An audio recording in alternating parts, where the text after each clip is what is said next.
ভয়াবহ ভূমিকম্পে শত শত প্রাণহানির মাঝে ধ্বংসস্তূপ জুড়ে সময়ের সঙ্গে পাল্লা দিয়ে চলছে উদ্ধার অভিযান। এমনই এক অভিযানে উদ্ধারকারীদের সামনে আসে হৃদয় ছুঁয়ে যাওয়া একটি মুহূর্ত। ভূমিকম্পের 2 দিন পরেও ধ্বংসস্তূপের নিচে বেঁচে ছিল একটি কুকুর, আর সেটিকে জীবিত উদ্ধারের ভিডিও ছড়িয়ে পড়েছে বিশ্বজুড়ে। ভেনেজুয়েলার ভয়াবহ জোড়া ভূমিকম্পের পর ধ্বংসস্তূপের নিচে জীবিতদের খুঁজে বের করতে নিরলস কাজ চালিয়ে যাচ্ছেন উদ্ধারকর্মীরা। এমনই এক অভিযানে ধসে পড়া একটি ভবনের নিচ থেকে জীবিত উদ্ধার করা হয় আটকে থাকা এই কুকুরটিকে।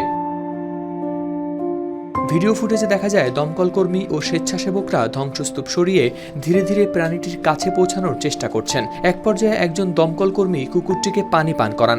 তখন তাকে বলতে শোনা যায়, এসো বন্ধু, আমরা তোমাকে বের করে আনবো। এর কিছুক্ষণ পর সফলভাবেই ধ্বংসস্তূপের নিচ থেকে উদ্ধার করা হয় কুকুরটিকে।